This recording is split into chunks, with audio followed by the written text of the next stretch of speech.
I still remember the moment I realized my family never truly saw me as one of their own. It was a cold Thursday afternoon, and I had just come back from a grueling double shift at the hospital. My feet were aching, my eyes felt like sandpaper, and I hadn't eaten in almost 12 hours. All I wanted was to grab a shower, heat up some leftovers, and pass out on the couch. But instead, I came home to a sheriff's deputy standing in the front yard. He held a clipboard with my name on it. And in his other hand, a warrant for my arrest. "Sir, you're being charged with grand larceny. $50,000 was transferred to your personal account from your father's estate. You have the right to remain silent." I froze.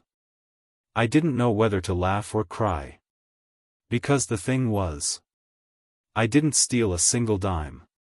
But I knew exactly who did. And I also knew who helped cover it up. My younger brother stole the money. And my mother told the police I was the one who did it. At that moment, standing there on my front lawn with the neighbors peeking through their curtains and a cop tightening handcuffs around my wrists, I realized something deep in my gut. This wasn't just a misunderstanding. This was premeditated betrayal. And if they wanted a villain? Then I was about to become the best damn villain they'd ever created. My name is Elias Nolan. I'm 32 now, but this story started years ago, rooted in family dysfunction so deep, it practically ran in our blood. Growing up, there were two kinds of kids in our house. There was Connor, the golden child, the miracle baby, the pride of the Nolan family. And then there was me, the quiet one. The reliable one. The invisible one. Connor could do no wrong.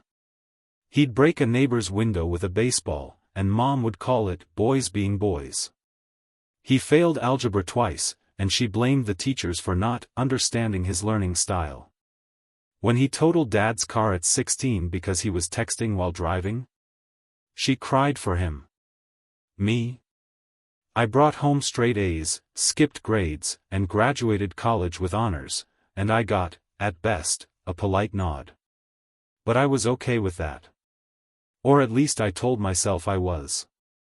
I had learned to find validation elsewhere, in hard work, in my patience, in the kind of quiet, meaningful life where no one knew my name but the people who mattered. Dad was the only one who truly saw me. He wasn't warm, not the hugging type, but he was fair. Honest. The kind of man who kept records of everything, labeled every file, and balanced the family books like we were running a Fortune 500 company. He never said much, but I caught him once looking at one of my college acceptance letters. There was this moment, brief, where he smiled. Like he was proud of me. That single look meant more than 1,000 empty praises from Mom. But 2 years ago, Dad passed away suddenly. Heart attack in his sleep. Just like that, he was gone. And in the chaos of his passing, I thought grief would bring our family together. I was wrong.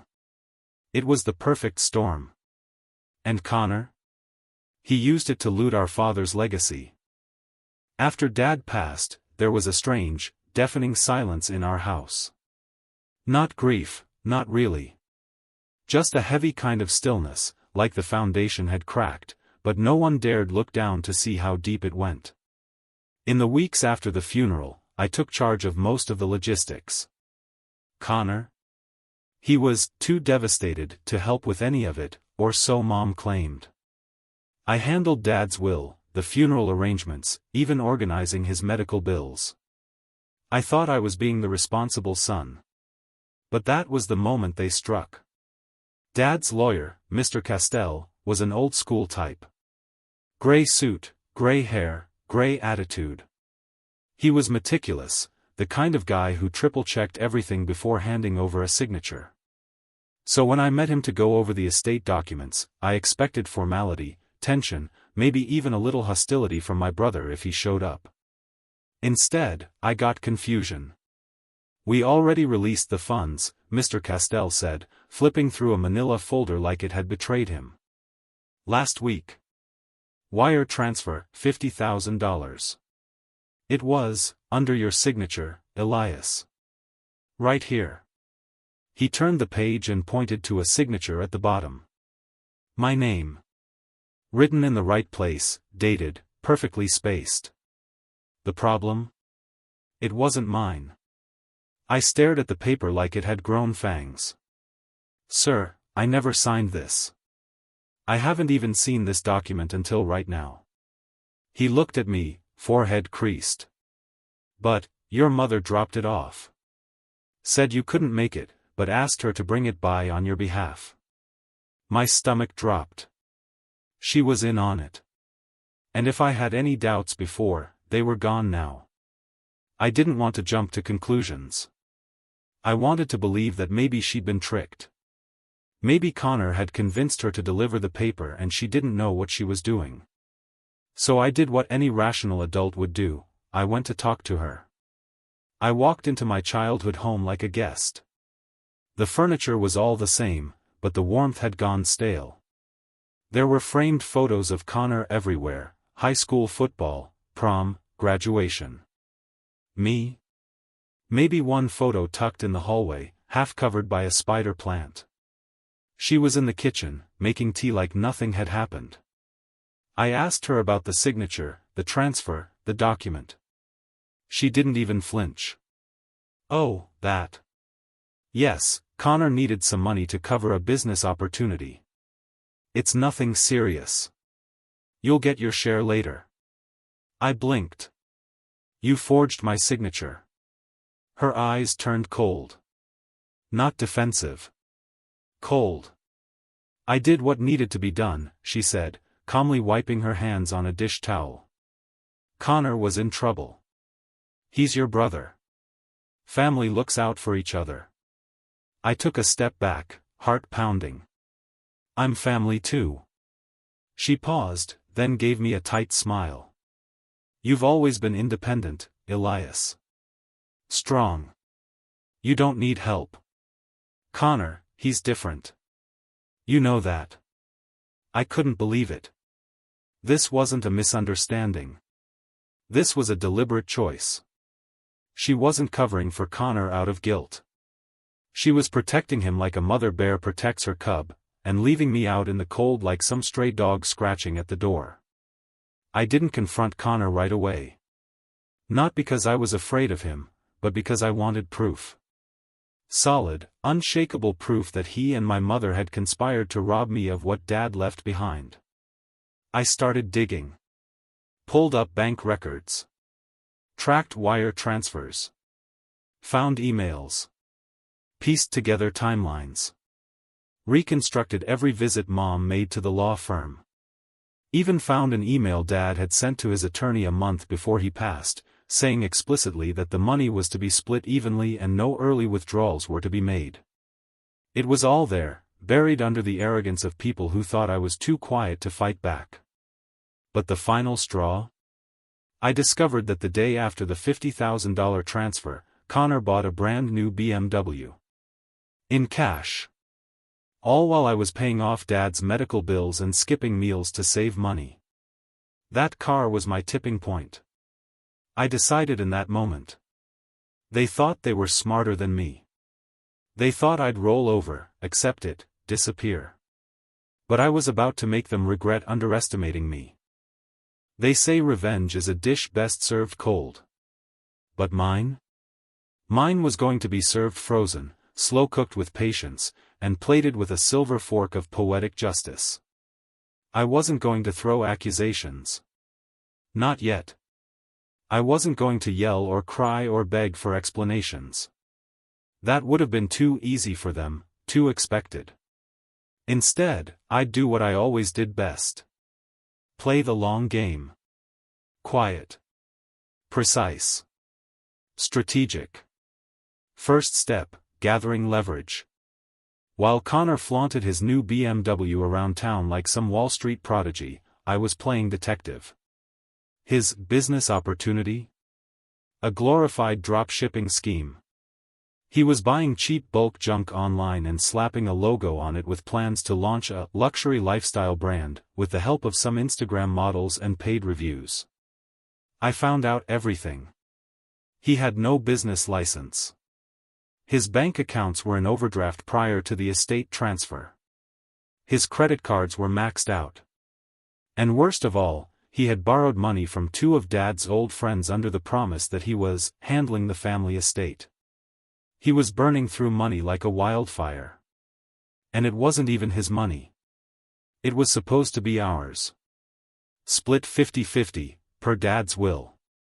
And Mom? She knew it. She just didn't care.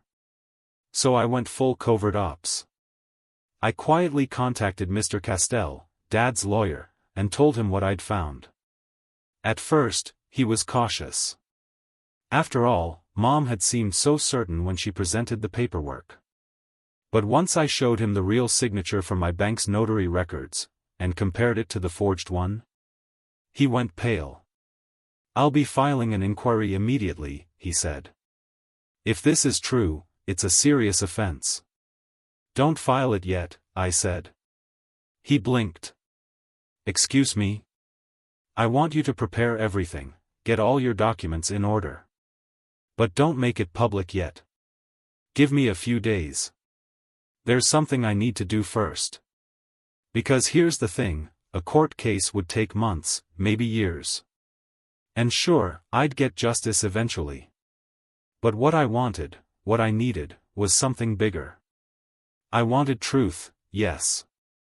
But more than that. I wanted consequences. Public ones. Second step, the dinner. I told Mom I wanted to host a family dinner. Said I'd been feeling distant, wanted to reconnect. She bought the lie instantly.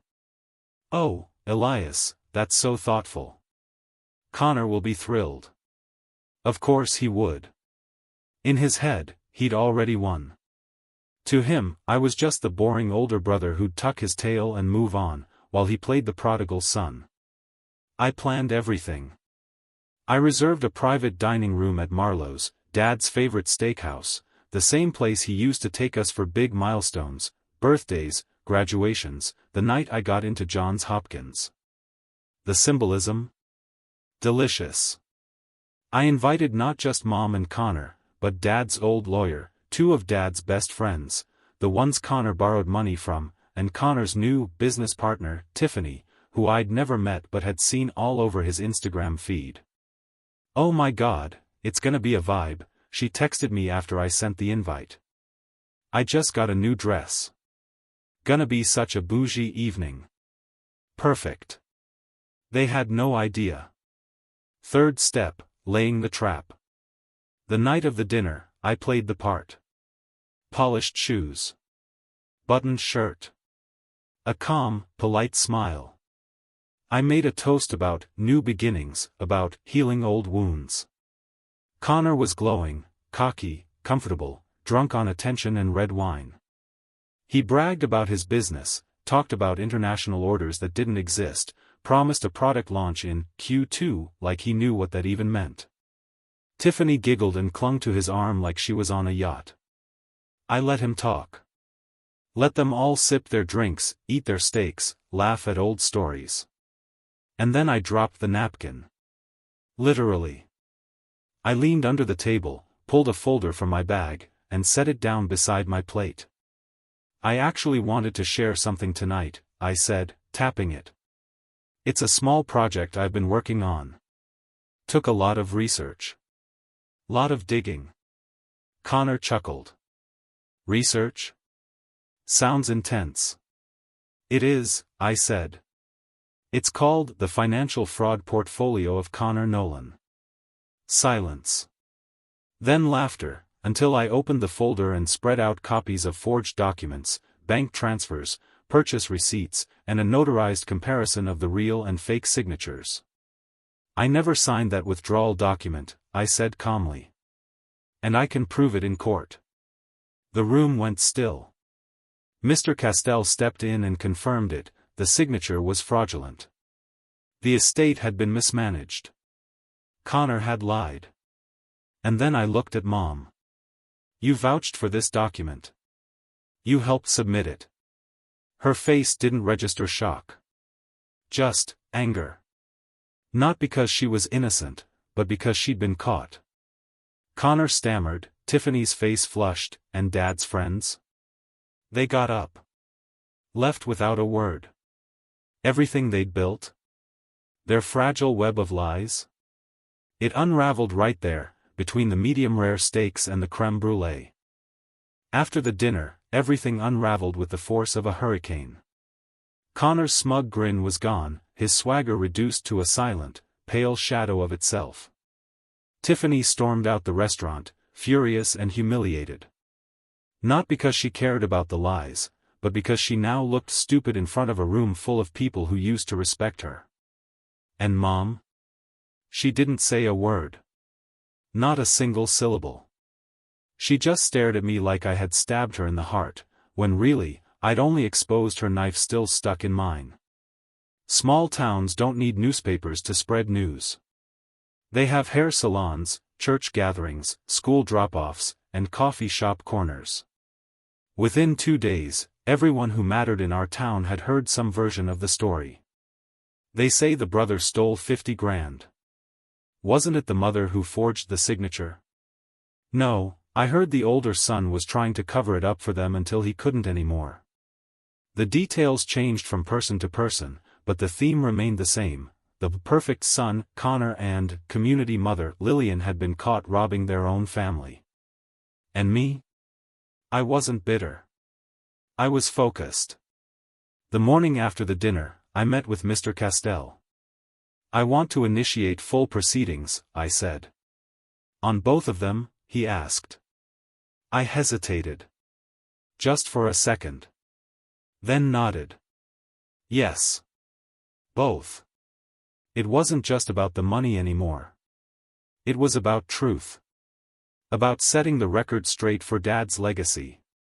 About making sure no one, not Connor, not Mom, ever dared try to silence me again. He filed a civil suit.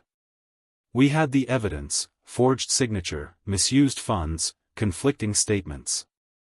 Connor had no legal backing. And Mom? She'd submitted a falsified document on my behalf. In court, that was fraud. A criminal offense. I wasn't bluffing.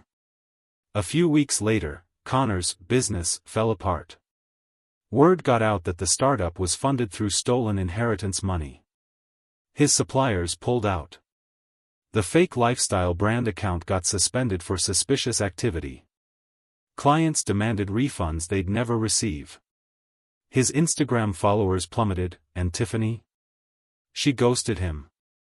He tried to salvage his image. Posted some pity-me stories, tried to gaslight the narrative. My family turned on me. People will do anything for money, he said on a live video. But the comments weren't kind. Didn't you steal from your own family though? Bro, your mom forged a signature. You sat there and let it happen. You're not the victim. You're the thief. That BMW he flaunted? Repossessed. His reputation? Ripped apart. He even tried to come to my apartment once, loud, drunk, angry. You ruined my life, he yelled in the hallway. No, I said through the door, not even bothering to open it. You did that all by yourself. I just turned on the lights. At first, she acted like nothing had happened. Kept hosting her book club. Kept showing up at church with her painted-on smile and matching pearls. But the whispers followed her. People stopped looking at her with admiration, started watching her with suspicion. And eventually, someone called her out. It was Mrs. Dalka, one of her oldest friends. I found out later that during a PDA fundraiser, she asked Mom, in front of a full table. So when exactly did you teach your son to forge documents? She never went back to that group again. One evening, weeks after the court filings, I got a call from Mom. Her voice was quiet. No rage. No guilt either. Just empty. I never wanted it to end like this, she said. Neither did I. Connor's struggling. You've made your point. Can't we just put this behind us? I paused, let the silence stretch. I forgave you the first time you dismissed me, Mom. When I was 10 and Connor broke Dad's watch and you blamed me. I forgave you again at 16 when you let him throw a party and I got grounded because the neighbors complained. And again when he wrecked my car, and you said it was my fault for leaving the keys out. She didn't speak. I'm done forgiving people who never say, I'm sorry. And I hung up. After the legal firestorm died down and Connor's facade collapsed, I was left standing in the ashes of what used to be my family. But instead of sitting in the ruins, I decided to rebuild. I transferred the remaining funds from the inheritance into a separate trust, locked tight with my name as sole executor. Then, I did something no one expected. I called up Mr. Hanks, my dad's oldest friend and former business partner. You still interested in buying back the warehouse? I asked. There was a long pause. Then a deep chuckle. I thought you'd never ask, kid. I sold the unused property, the one Connor wanted to turn into a showroom for his fake brand, and used the proceeds to set up a community tech incubator in Dad's name. The Gregory Kane Initiative. Free workshops. Startup grants. Resume assistance. High school mentorship programs. And every wall bore one simple quote my dad once told me when I was 7 and wanted to give up on a math problem. Hard doesn't mean impossible. It means worth it. Within 3 months, it had helped 4 kids get college scholarships. Within 6, it was being profiled by a regional news network. And suddenly, I wasn't just the forgotten son anymore. I was his son. Gregory Kane's son. Carrying on something that mattered. It was a rainy Thursday when I opened my front door and saw her. Mom. No makeup. No pearls. Just a worn-out coat, damp from the storm. Her eyes looked older than I remembered, not in age, but in regret. I need to talk to you, she said. Against my better judgment, I let her in. She didn't ask for coffee. Didn't make small talk. She just sat on the edge of my couch and handed me a worn envelope. Your father wanted you to have this. I didn't give it to you after he died. I told myself it wasn't important, but the truth is, I didn't want you to know. I opened the envelope slowly. Inside was a letter, written in Dad's handwriting. My hands shook as I read. My dear Elias. If you're reading this, it means I'm gone. I wish I had more time to fix what I failed to confront while I was here. You were always the quiet one, the thinker. And I saw myself in you in ways I don't think your mother ever did. There are things I never told you about our family, about your mother. Not because I didn't trust you, but because I didn't want you burdened with the pain I carried. Your mom loved someone before me. Deeply. They had a son. But he died at birth. His name was going to be Connor. She never let him go. And when we had your brother, it was like she saw a second chance. I spent years watching her mourn someone who never took a breath, and trying to love the version of him that did. I know it doesn't excuse the way she overlooked you. But maybe it explains it.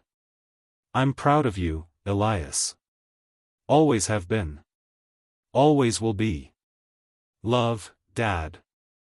I read it 3 times before I could even breathe. And then everything made painful sense.